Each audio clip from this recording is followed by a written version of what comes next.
forward in time. These are kind of more meaningful questions than only, you know, what's time? So, excuse me, now I have la. Okay.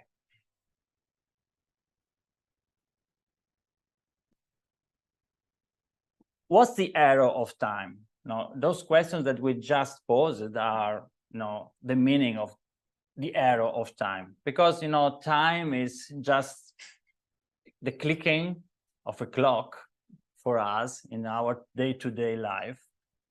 But there is actually an arrow of time, yes, because we are born young and we are dying old.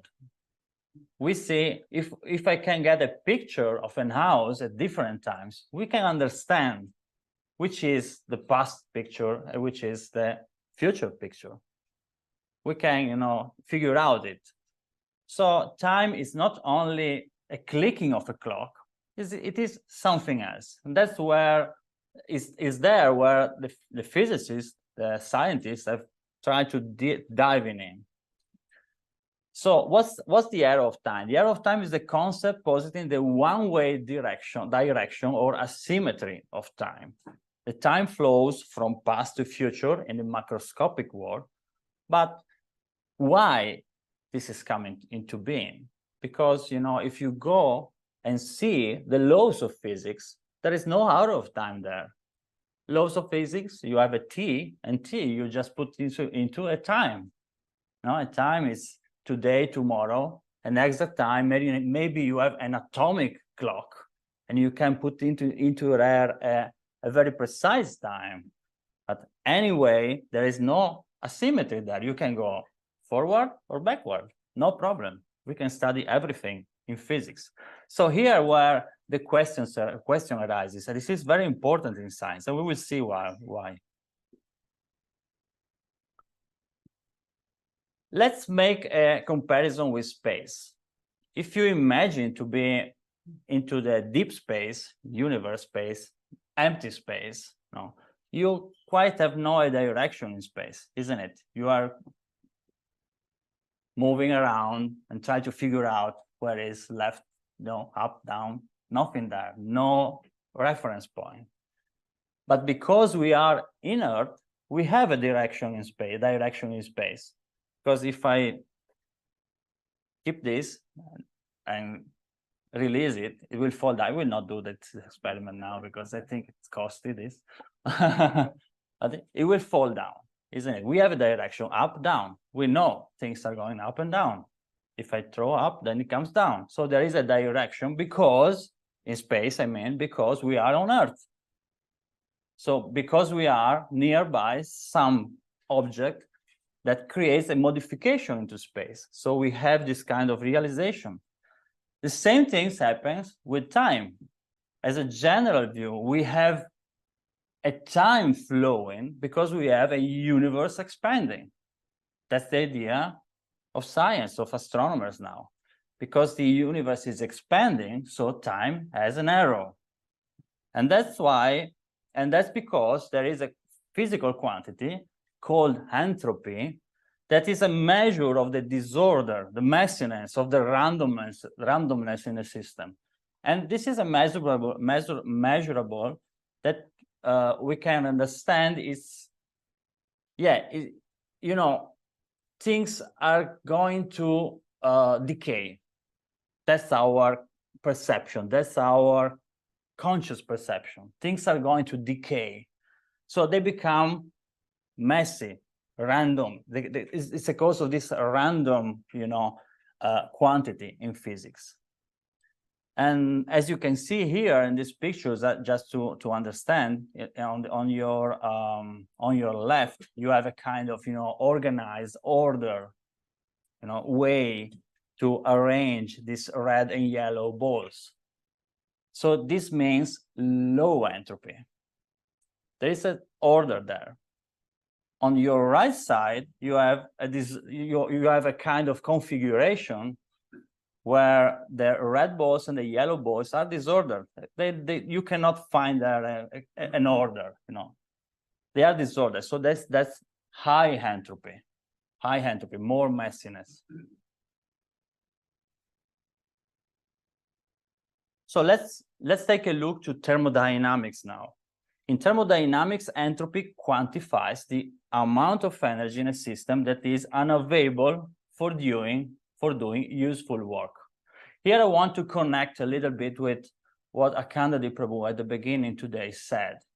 He correlates gunas with entropy. So Rajaguna, we know in our metaphysics, Rajaguna means doing things, construct something, repair this Bhaktivedanta house, Bhaktivedanta Institute house. Doing so, you need Rajas for that. While Tamas is destroying things or letting go, letting go, destroying things. So when Tamas act, the energy useful for Rajas to do things is less, and less. Is it clear, this? So the total energy available there is there because energy is conserved, but the energy you can use to repair Bhaktivedanta Institute house is less, and less. The more tamas is injected into the universe, the lesser the energy useful to do work. That's what entropy does in our universe, and that's the idea of its effect in thermodynamics. And this is a law of physics. Every scientist knows this and have to, in some way, compare with this.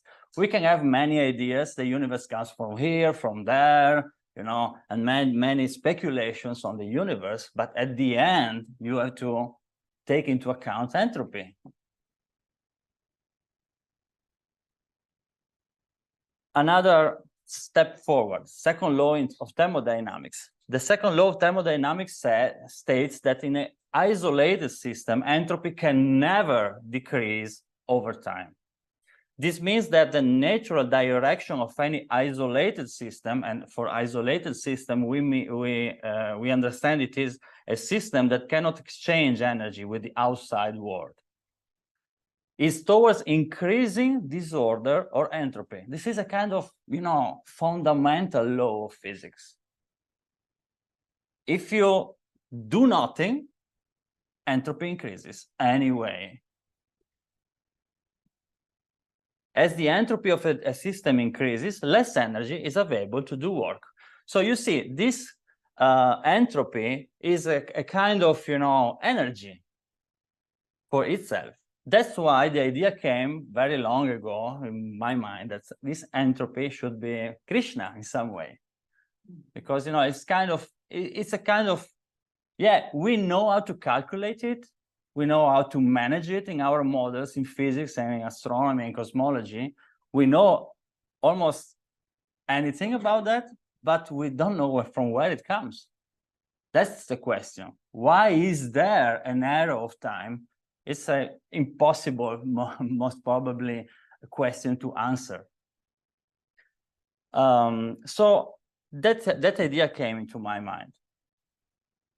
Let's go deeper in the cosmology, scale. So the past hypothesis is that in the past, entropy should be low. Why is that? Because if entropy is low, then I have energy available to do things. Otherwise, where are the galaxies coming from? Where are our sun coming from? Where are our planets? Where are our trees and birds and food to eat? Where are our bodies coming from? If entropy is not low at the beginning. So that's the past hypothesis. That is a very nice way to say to tell everybody that we have an idea, we have an hypothesis, but we don't know why. Actually, there is no idea why. And it is not an hypothesis, but it is actually a problem. In fact, there is the horizon problem and there is the past hypothesis problem. That's the problem, it's not a solution. So universe begins in a very hot and dense state. So you imagine, you take all our billions and billions of galaxies, put them in a literally in a space, in a sphere like of this size, and everything inside there must be perfectly ordered with such kind of information that then when it's expanding, all this beautiful world comes out. So that's the problem. How can I do that? You know, what's the future? This this is not a black slide. It's the future. This is the content. That's the future. 100 to 10 to 100 means 1 with 100 zeros. There years. I don't know how to spell that the number, you know, especially in English. It's not my language. It will be like this, nothing. Empty. You know, I'm not going into details where that is not empty and this and that is, but you know, for us that we are living this universe, it's empty. So the idea, we are as humans prone to think that our life is a struggle between us. It's fighting with entropy. It's a fight, you know, because we want things to be eternally nice and have no problems, isn't it? We think that this is life. Life is struggling with matter. Life is struggling with entropy, keeping things together, you know. So we are, all our life is a struggle like that. And today, with all technology and means and hospitals and this and that, what we are trying to do is to live longer, to live better, to live with no entropy, isn't it? That's our idea. That's the consciousness. That's the kind of style of life we are injecting to ourselves in our thinking. What's the reality? What science is telling us?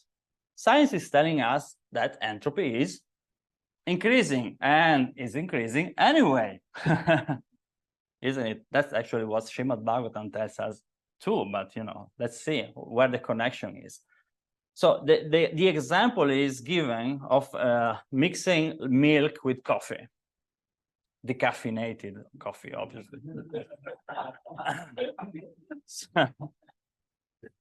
So you have a beginning state where all the cream or milk or cream is separated from the coffee. And this is a perfectly ordered state. So it will be high or low? Low entropy, low entropy.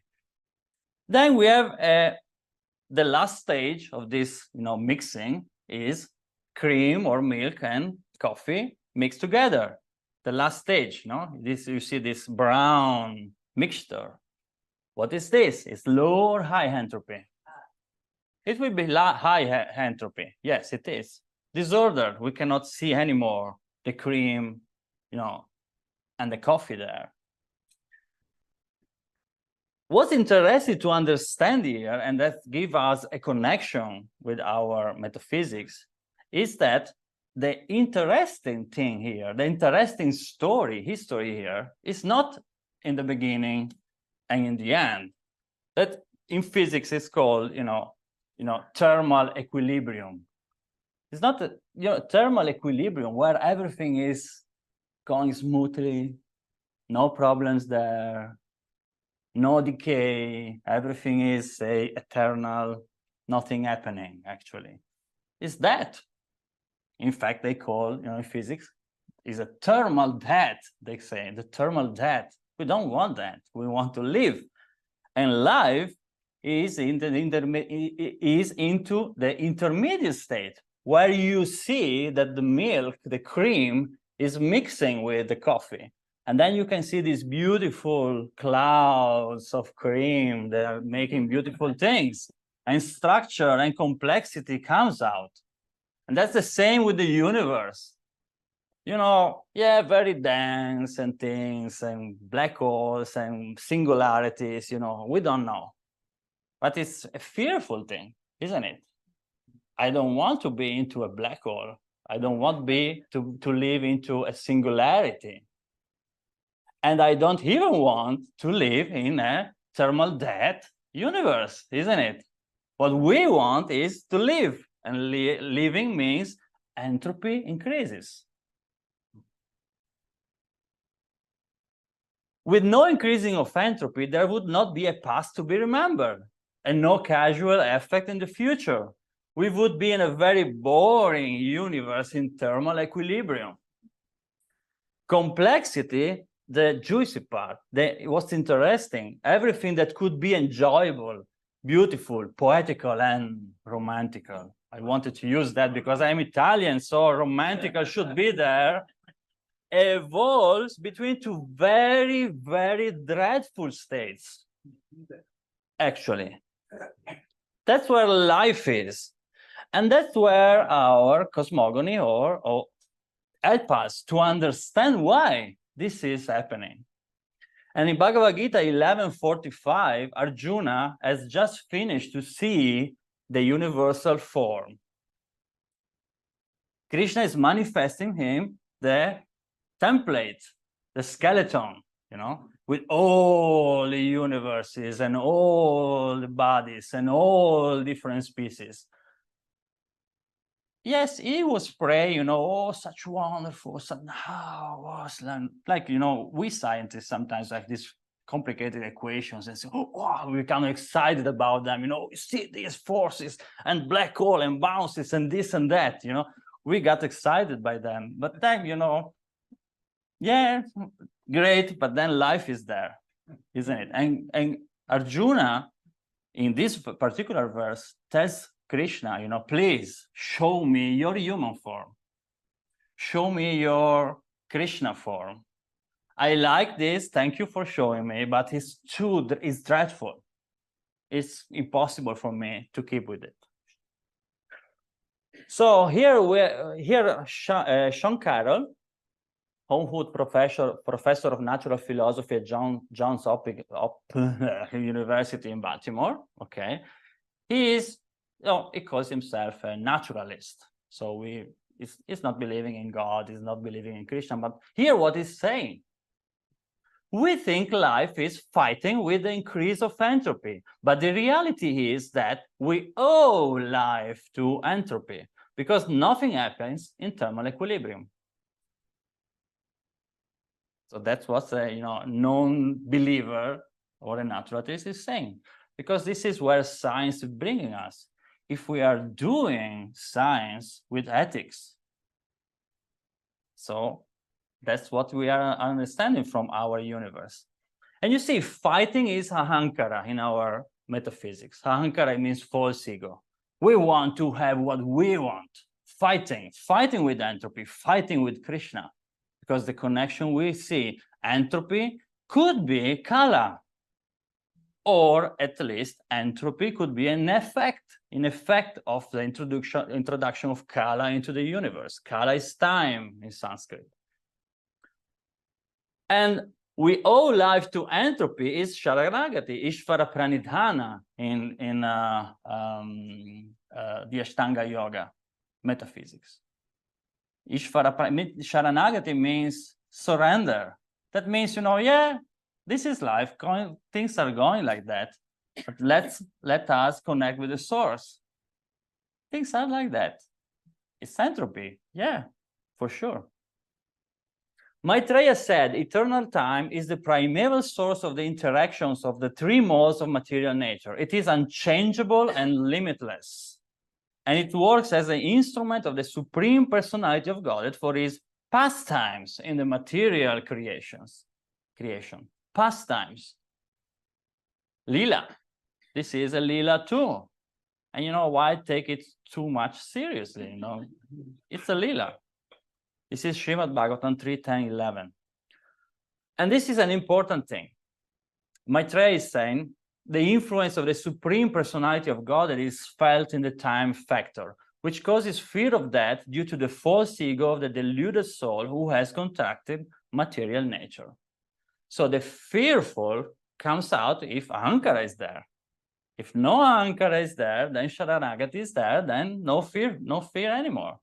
It's a lila. Then there is other things to think about, but we are trying to connect science with metaphysics. It's now clear that entropy increase. No, what is the naturalistic perspective? So science, what is saying? It's now clear that it's not that science is the naturalistic perspective, but what scientists what you say with the naturalistic view, that they are not seeking for God. It's now clear that entropy increase is needed for a universe like ours to be in place. So this means this is an ingredient of what Akhanadi Prabhu said today. He said, what are the ingredients? He said, Kala is an ingredient. Yes, entropy is an ingredient. Scientists, they know it's an ingredient. But why complexity should appear at all in the universe? So again, we are trying to figure out why, and again, science, and again, astronomy has its limits. It's not a bad thing that it has its limits, but you can see, we can see the footprint of God in the universe. We can see it. We can, with our equations, we can have an understanding of what Kala is in this universe. So we have seen this. Pradhana plus Kala is Prakriti. Prakriti plus Atmas is universe. So we are co-creating the universe. Consciousness is the key. Consciousness is what is missing.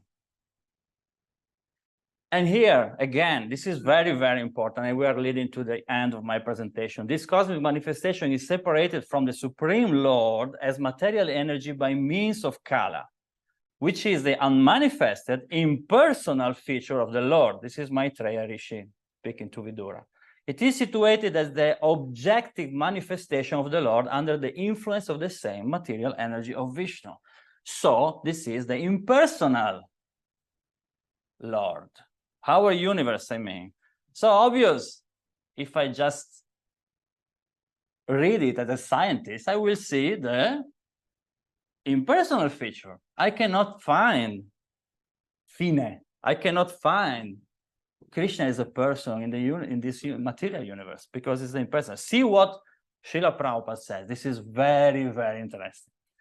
It is something like the tape-recorded voice of a person who is now separated from the voice. As the tape recorder is situated on the tape, so the whole cosmic manifestation is situated on the material energy and appears separate by means of Kala. The material manifestation is therefore the objective manifestation of the Supreme Lord and exhibits its impersonal feature, so much adored by impersonalist philosophers. So the idea is that science can really get much from Srimad Bhagavatam, much from Shabda, from the eternal voice of Krishna. That is not recorded here. Yes, it's recorded, but it's not him. It's impersonal. We need to see what is personally telling us. We miss that. And we can gain much from that. So the idea is that science is not a bad thing. Astronomy, cosmology is not a bad thing. Our understanding of how things are going on is not a bad thing. What is bad is to separate it from its source. Much more on this in tomorrow's sessions, where Radhika Raman Prabhu will for sure go into deep. So I'm just going to the conclusions here. So entropy, commonly perceived as a measure of the disorder, also plays a creative role. It is not merely a state of chaos, but a driving force for change and innovation. Upon broader examination, entropy can be viewed as a form of energy that propels the universe towards greater structure and complexity, facilitating the emergence of life. In the Puranic concept of pre-creation, Kala or time possesses dual aspects, both destructive and nurturing. This duality suggests Kala's potential role as the origin of entropy and its transformative impacts. The Vedic approach to knowledge is not in conflict with scientific principle. Instead, it integrates and complements them, offering a more expansive understanding of the universe. Thank you very much.